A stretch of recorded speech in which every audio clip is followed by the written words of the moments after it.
Yeah. as they That's are right. in our society. That's right. Our society really promotes like really skinny women. Like it's too much. That's Thank true. you, Emily Ratajkowski. But it is slightly changing. There is a slightly thicker build. No, now. it is now. Go to Miami. There's a little more of Go a to thicker, Miami. yeah, like You a see. thicker, thin waist and a big butt. There's more the style, so which is healthier. I'm Probably. happier when I am more curvy. Like, well, this is curvy to me. I am too, and I was 'Cause I get to looking eat at what I want. pictures of myself when I was younger, and I always thought, oh my god, I'm so fat, and I look back and I'm like, was I just completely insane? Like, I look so cute, and I actually had like meat on my Yeah, bones, yeah. you know? I know what you're saying. But I was just like, when you're young and you have like the baby face and kind of the baby, like I was like, wow, how could I have ever thought that I was fat ever in a million years? Yeah. You know? Well, because you're looking at yourself in the mirror. That's why. Yeah. You know, like I had one of the Through women. society's One of the eyes. women who modeled my video, one of my first videos, I remember like she's like looking in the mirror and I'm like, what? And she's like, back fat. I was like, had no back fat. She was actually like a yoga model. Like she had like a perfect build. And yet she still thought she was fat. Striving for perfection. And I was like, what are you looking at? And she's like, oh, look, you know, she's like, see that right there? And I'm like, there's nothing there. Like, what are you Sounds like seeing? I think So- women, you know, at some point in their lives are very self-critical about their body. And Definitely. Yeah. I think men too, but definitely both. I didn't care Okay. until I was like 18. So let's move forward. So let's go into I want to talk a little bit about the series of ducted glands, the endocrine system. So that's another thing too. Because when you're fasting, so there is like, you know when you say like, oh, you know, how did your date go? And then they say, you know, I don't know, we didn't really have any chemistry. Okay, so how many of you have said that? Have you said that?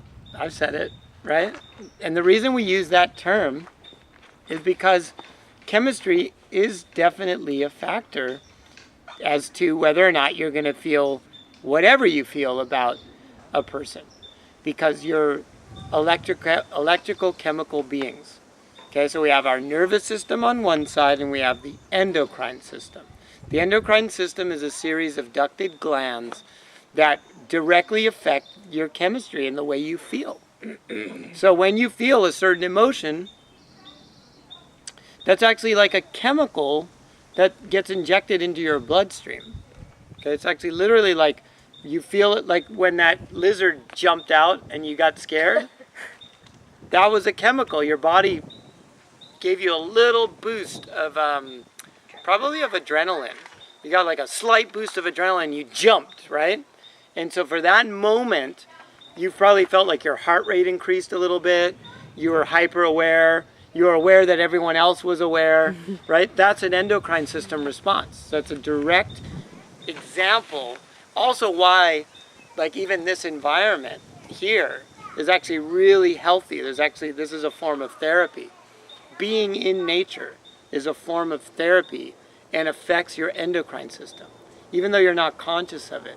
But the actual, like, the smell of the green in the air, can you smell it? Kind of, when we first came here, did you smell that sort of natural smell, the pine? There was a different smell when you're in nature, and that affects your chemistry, that affects your moods. Yesterday I was feeling really down, and then I went to the park Uh-huh. for like a few hours, and then I went home and I was totally different. Right. You're feeling Because better, I right? went to, yeah, smell trees and on the hill, laying in the sun, and I was like, because it's in the morning, I was just in the worst mood. I think it was because the fasting made me. Yeah. I think I it did is. the same. I felt the same when I was fasting, and then I did a meditation and it didn't help, and I was like, oh, and then I went to yoga, and at the class, she didn't have the keys, and then no one showed up for the class, for Vanessa's class at 5:30 on Friday, and so I was like, I have to move, and so I just went to running, and then I just felt, I was like, this is the best meditation. Yeah. Meditation. Nothing better than nature. Outside. She didn't have the keys? Uh-oh. What are you telling her? She's busted. All right. She found them, but Oh, I she guess she found them. wasn't, yeah. Okay, so Yeah, so it was open. Steven was like, what? what? Yeah, there was a little, yeah. She told me. Yeah. She told me. Okay. Okay, so all right, so this this is really important because yoga, so there are very few things that naturally affect your immune system, your endocrine system, and one of them is obviously, well, what's the first one that affects how your endocrine system responds to the day? I would say your food intake is a Your food intake, right? So what you eat, right? And then what's the other one? What's another I one? would say your hormones too, because that's You sleep? Ex- Yeah, Your- I guess so. Hormones. yeah. Well, Well, your hormones are kind of related to your endocrine system. I think your hormones and your endocrine Sleep. system are kind of along the same path. But sleep, And how what much she you said, sleep, what else? exercise, she said. Exercise, So food, exercise, Water. sleep, hydration. probably in an indirect way, yes. But I'd imagine that as you start getting dehydrated, it probably does start to affect your moods, Yeah. which means it's affecting your endocrine Yeah, okay. system, yes. Because I bet too you get some fight or flight response from and I would not say your drinking enough water. stress level too. Stress, right. But But isn't directly, stress- so check this out. So, if you sleep well and you eat a good meal, right? And you hydrate and you exercise, right? You'll probably start feeling good. Most likely, right? Aside from maybe, there are some rare cases where you might not. But for the most part, on days when you Well, like if you're homeless. eat, I sleep, guess. right? But homelessness is a whole other thing. That's- I mean, that's That's a different class. that's a whole Okay. other It's thing. like you can eat, sleep, and then wake up on a bench and be Even really if sad. even if you were homeless, you'd still feel better, better. Yeah. if you Had a had a meal. good night's sleep, ate a good meal, took a shower. It's another one, taking a shower. So surrounding yourself with water is really important. Had a good meal and exercised, because they don't generally take care of themselves, and that might be partially why they end up on the streets. Yeah. A lot of it is mental illness as well. Yeah. And mental illness, a lot of people say, well, it's drug addiction. Well, a lot of people self-medicate if they have mental illness, so they do drugs because they don't feel well. But stress and anxiety do have a lot to do with the endocrine system and the release of cortisol. In the Right, system. cortisol and other things. Definitely stress, yes, but you have chemicals that can counteract stress. Specifically, things when you do yoga, Yeah. like endorphin, right? Endorphin rush, or the endorphins in your bloodstream What about affect the sex? way you feel. Sex too, yeah, definitely. I mean, as long as it's good sex. Yeah, 'cause yeah, yeah. Bad sex Yeah, I mean, might that's it. have a bad effect Probably, on yeah, you, that's right? true. Like, I mean, I don't know. I think it has to be the right kind. For sure. For sure. Okay. So, oh God, there's so much today. There's chakras. Okay. All right, so I'm going to wrap this one up. Any questions on that, or any other things that we didn't cover? Will that No. be on the test? Yes, actually, So the it's endocrinus. Food. Oh wait, no, the endocrine system though. Okay. Yeah, the endocrine system is. The things, no, I'm just trying to, when I work with students or people that are suffering from something in life, I always ask some basic questions, how much are you eating?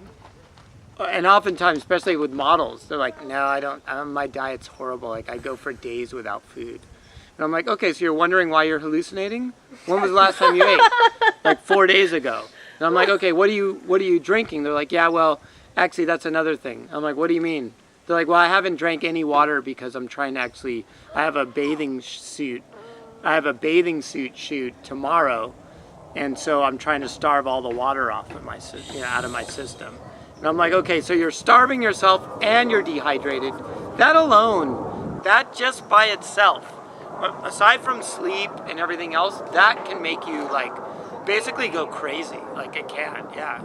It'll make you just not well, So,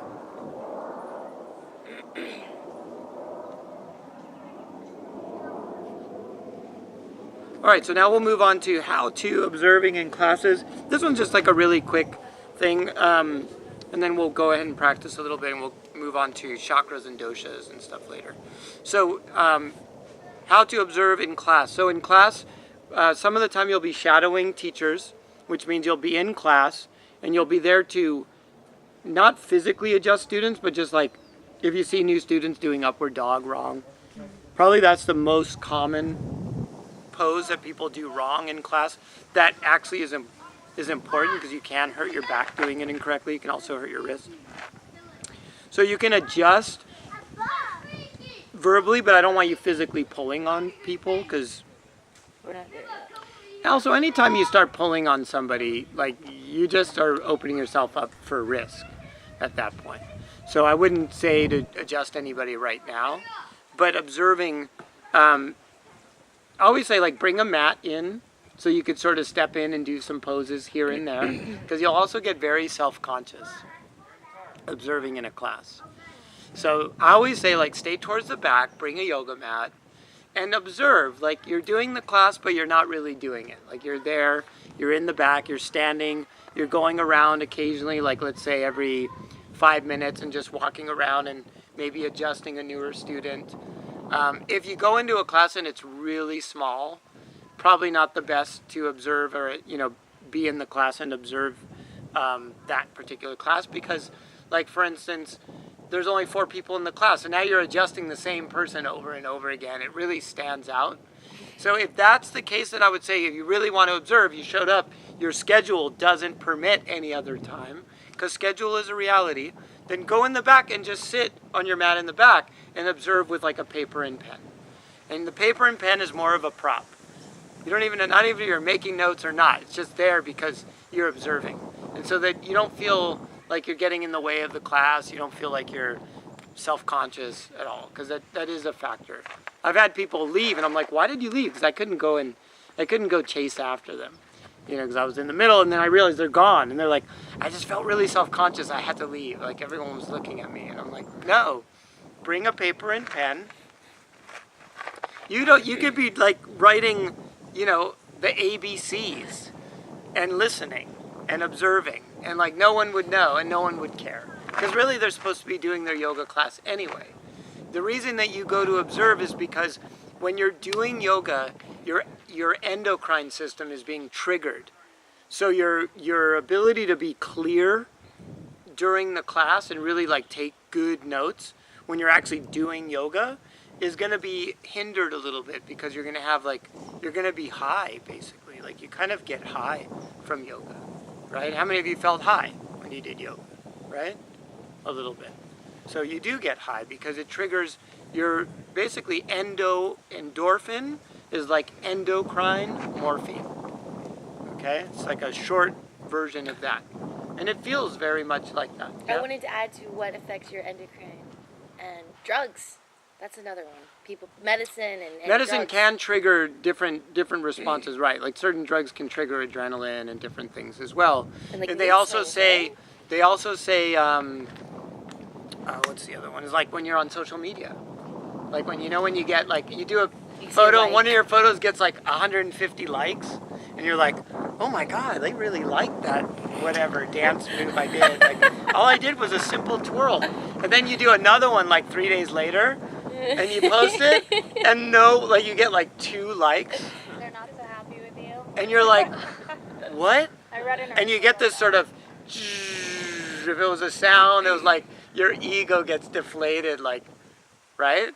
That also can affect your endocrine system is triggering actually different emotions. It's triggering different chemicals that are creating emotions in your bloodstream, right? So it is directly related to your body, and that is important to know. Okay, so when you're observing, you're going to be in the back, or if it's a really crowded class, then you can walk around and like, you're more, when there's a lot of people, you're less likely to be like disturbing. But if you're just in the back, like let's say this is the room, right? It's a square. This chunk of the tree is the room. I'm at the front. Here's my mat. You could be like here or here, right? In the back corner. And that way no one's really, plus nobody's going to be paying attention to you anyway, to be honest. They really aren't, or they shouldn't be. If they are paying attention to you, then they're not practicing. They're being self-conscious, and that's not what they're supposed to be doing. They're supposed to be like, right leg, whatever, right leg forward. Is my leg straight? Am I breathing? You know, can I hold this pose? Am I gonna die? Or whatever it is, depending on the class. That's how I feel like that. Right? Am I gonna die? Yeah, I'm literally like, I'm dying.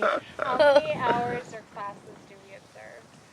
So I think it's 5 5. observed. Yeah. When do we start that? You could start now. You Oh, could start perfect. anytime. Yeah. Oh. You could start observing. Okay. I usually like to get into this part though, where you've done like 2, and we're on the 3rd one now. So then, yeah, you could already start. Do we just notify the teachers in advance? That we Yeah, need you to? should send me an email or a text, and let me know when you're coming, so I can tell whoever it is. And plus, we have to ask the teacher too, because like I don't enforce like you have to allow teachers to observe like that. My class or any of like typically most of the teachers won't mind, but Get in the sun, yeah. I would recommend. Yeah, Email. we're gonna go in the sun now. So are there any questions on observing and adjusting? No. I actually have one question. Does it have to? Do you care like which kind of class we observe? Like, should we only observe like the mix, like the classic flow at the studio, or? Like versus this, the only one that I say would be is so different would be the sculpt. Well, like last night, for example, I went to. I guess it was Vanessa was teaching, and like it was just a little. It was just a different kind of like it Different flow. started on the ground, like not Right. standing, like. like It different. doesn't really matter that much. It shouldn't matter too much by the end of the training. Yeah, I just didn't know if you. All the cared. teachers at my studio are physical yoga. So as long as it's physical yoga, it's still going to give you some benefit. Okay? So it's not going to matter that much. Who does the yoga sculpt? A bunch of teachers, but Vanessa's, the 2 Vanessas. Sorry, too. Yeah. Okay. And she would You guys are take getting my- very restless.